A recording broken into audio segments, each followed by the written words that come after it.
Today, we'll be looking at what skill sets our youth need to have to maximize their human experience. And I'll contrast this with the subject matter they are teaching our high school students today. To compare this, I'll be using Maslow's hierarchy of human needs.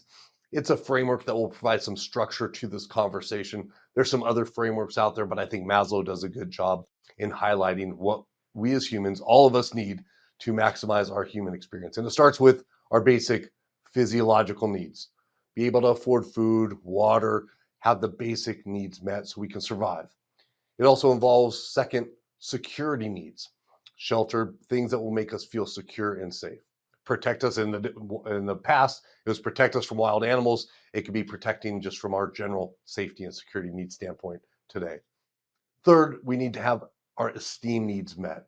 This thing like personal confidence, self-worth, etc. That's an important part of this hierarchy. Fourth, it's our love and belonging needs, our desire to connect with others, a community, build friendships. That's a big part of the human experience. And fifth, it's those self-actualizing needs, things like living with purpose, finding a reason, and thinking about why we are here in the first place. So that's this hierarchy. It's a five-part hierarchy. I'll be walking through this in terms of the subjects they're teaching students in school now, and I'll compare it with a subject matter that they can change and add into the curriculum and actually replace with to modify the curriculum so it's making sure our students are getting the skill sets they need for the real world in today. Let's look at what schools are teaching our students. I'm going to focus on high schools because in elementary school, I think they're doing an okay job in making sure that they're developing numeracy and literacy skills that will get them to a base level. And that's really critical. We need to have everybody to maximize this experience. People need to be able to communicate and have basic facts about those numeracy, literacy, and basic understanding of the world. When it gets into high school, I think there's a lot of missed opportunities, especially when you look at the high school curriculum and lesson plans. It has one goal in mind: to ensure kids get into college. Now, that may not be a bad goal if the college admission standards were reflective of the skill sets people need today, and they're not. If you go back over 100 years, the subjects they were requiring to get into college 100 plus years ago are similar to the ones they're requiring today. Now there's some changes. They're now don't require Latin and other things, but overall, math, English, social studies, etc., are required back then as they are today. So high schools, they built out their lesson plans, curriculum, and overall subjects to get students into college. Now I think that's an important flaw to note because for the average person, they will never benefit from college. I know that's a little controversial, but hear me out on the facts. If we look at high school students, 50 to 60% of them will never go to college. If we look at it varies by state, so about half will never go to college. Let's say 40% will never go to college at all. Then we have on top of that 33%, one out of every three will drop out of college. On top of that, we have 45% of people that do graduate. So they graduate, they went through their 4, 5, 6 years, they graduated, they earned their degree, and still 10 years later, a decade after, they're not working a job that requires a college degree. So they're underemployed and they spent a lot of time in college, typically incurring debt, and they've had no benefit. So for 80% of the population, college has no value for them. In fact, it gets a lot of people in trouble. So high school curriculum is really designed, and the lessons and the subjects that they're teaching is designed to get people in college that only benefit really 20% of the population. Now let's take a look at this on a subject by subject look. We'll take a look at math first, right? So if we look at math, you have to take typically 2 years of algebra, and in the algebra, the only thing that most people will ever need is how to solve for an unknown variable. That's the most basic component, and most kids get that in the eighth grade. It's a very simple thing to learn, and eighth graders typically have it. Sometimes sixth graders, even as early as sixth graders, have that skill set mastered. Anything above that is not needed. Studies point to less than between 7 and 11% of the population will need any level of high school algebra ever for their job, career, anything in life. So for 90% of the population, they will never need the math, the algebra level taught in high school. but colleges require it, right? So they teach it. And if we look at geometry, same thing. Such a small percent ever benefit from geometry, and yet everybody has to take a year of that.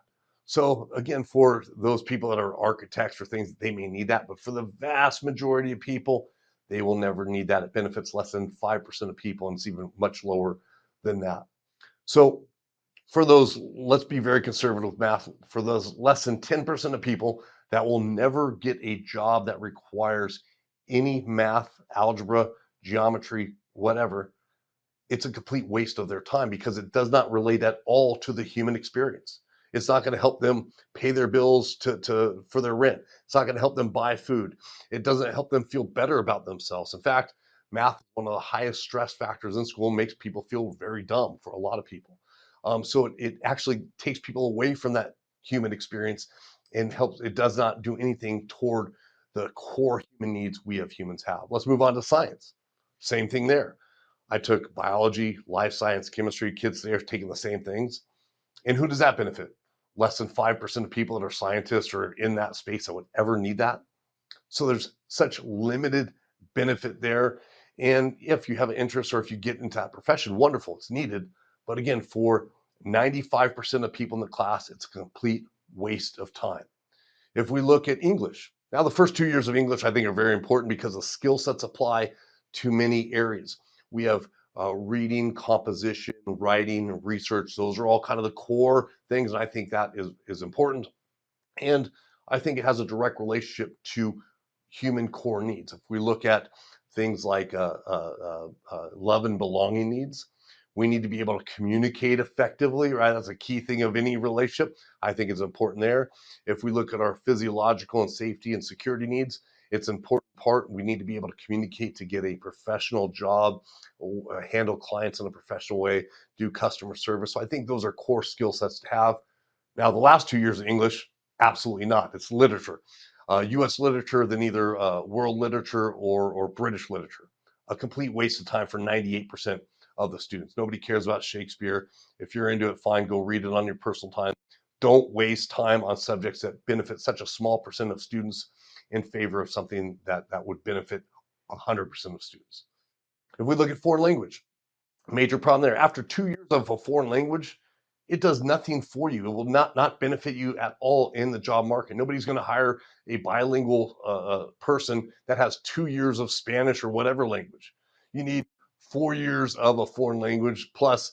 If you live in a bilingual home or if you go overseas and live that for a while, you need that immersion to be able to really be competent in speaking. And plus, nowadays with technology, conversations on my phone, people speak different languages than me pretty effectively. Now there's a little delay. It's not maybe as conversational, but it doesn't matter. I don't have to go learn 20 languages. I communicate with people in Chinese or Spanish or German on my phone with minimal headache today. And technology is only getting better. Finally, with history, again, my history is a lot of memorized. I think the civics piece of it, understanding the Constitution, how the government works, how the different branches work, I think that's important. I think it's always important to know your environment. I think that's critical. Big picture is critical, but how much do we need? Do we need to be memorizing dates from things that happened in the 1500s? Do we need to be memorizing things that happened, in the prehistoric era, right? I don't think so. So when we look at all the subject matter that is being taught in schools right now, all of it has nothing to do, or most of it has nothing to do with anything that would improve our human experience. And the worst part, they're ignoring subjects that would have a positive impact on our youth. And again, what the subjects are they're teaching now is all to get into college, but so few benefit. Now, if we would modify and reform the subjects we are teaching to align with our core human needs, it would make a huge difference in the lives of people. If we look at logical needs, well, we need to teach people how to earn money, get a job, get a career, interview, shake hands professionally, treat others in a business professional way, manage their money. Right, all these things will help us pay for our physiological and security needs, our rent, our house, our place of protection. Right, all those things are critical in that space. How to grow our money would be important. How to protect our money, so risk management, insurance, etc. All those topics would be critical. It's a topic that would benefit 100% of people, in the most fundamental way for human needs, but financial literacy isn't taught. And when it is, it's on such a small scale, it will make absolutely no difference. So from the base component of our core human needs to address the thing that everybody needs, our physiological needs, our safety needs. They're completely void of that in schools. When I graduated, I had no career planning, no financial, no anything. And they're graduating you and putting you out there in the real world to learn the hard way. If we look at the esteem needs, right? Again, money has an effect on a person's esteem and their self-worth. People, some of the biggest stressors of a person's experience is money, their financial situation. They are self-worth to that.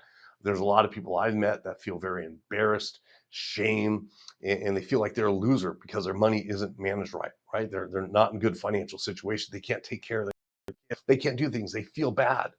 It destroys people's emotional state and well-being. And I'm not just limiting this conversation to money, although I think it's a major factor in all aspects will be taught. But they can also teach in school things like how to develop a positive perception of oneself, how to get through rough times, how to look outside and set goals and keep you driving toward goals, how to overcome obstacles. All these other things can be taught that will help us maximize how we work as humans. And they ignore all that. And I think that would be way more valuable than literature. So I'm not a financial literacy absolutist. I think it should be in school and a primary subject in school they take for 4 solid years.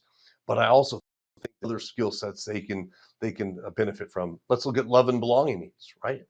Now, the main reason that people get divorced, have arguments, and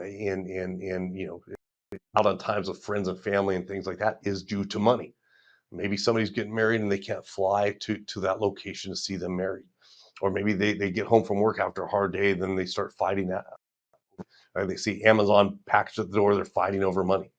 So money would definitely impact relationships. Also, it impacts somebody's ability to find love, right? If you can't, uh, you know, have that money to find love and go out there, there's a problem there as well. So money definitely has an impact there, but other things do as well. So why don't schools teach how to form positive relationships, how to treat people with respect, how to build a network of trusted friends, how to make yourself and increase your reputation so much that you live with such values. You're a value add to everybody you come in touch with. People know they can trust you. Why don't they teach that? Those are core skill sets that directly relate to our human need. Instead, let's teach straight. Why? Right? It makes absolutely no sense.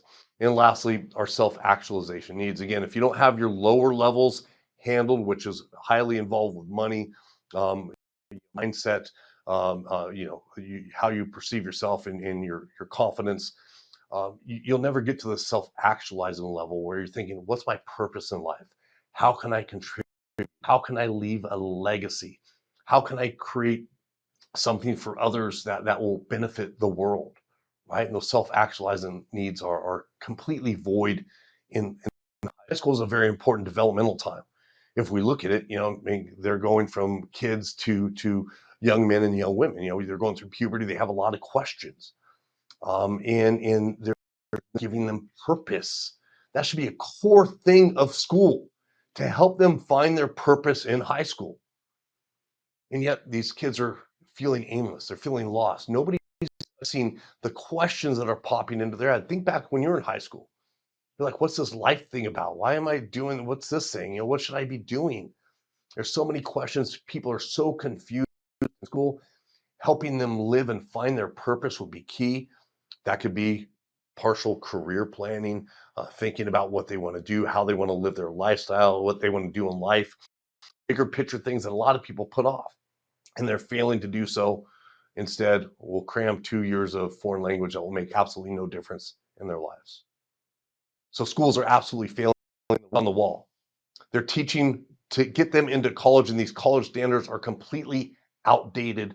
We have flying cars, AI, translation devices. We have changes over the last 100 years, and they failed to adapt. Academia is failing our youth, and it's having a very sad impact on these generations, and it will for any time in the future. We need massive change. We need somebody that says what they're teaching is not going to benefit but a small percentage of the people. 90% of people will never benefit from what they're teaching in high school. We need to change that to make sure we're aligning the subject matter so it helps them meet their core human needs so they can live a healthy, happy, fulfilling, rewarding life, self-sufficient, and contributing members of society.